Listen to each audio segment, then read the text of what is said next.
Hello everybody, welcome back. Today as well we have got you another video. In this video I'll show you how you can log profile on Facebook, but before that please do make sure to like our video, subscribe our channel, and yes, without any further delay, let's get into it. So for that, all you gotta do is simply gonna go ahead, access your particular Facebook app on your mobile phone, open it up. Now you're gonna go back to the home section. This is how it's gonna appear, right? Now go ahead, tap on this profile icon on top left.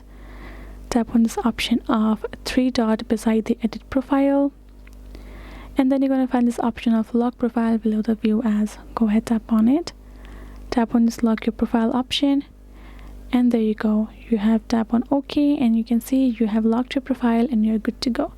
If you want to unlock it, as usual, tap on three dot, tap on unlock profile, tap on unlock, and you will be able to unlock your profile like that, just over here. So this is the way for you to do so. Hope this video was helpful to y'all. Thank you so much for watching, and yes, I'll see you guys in our next video.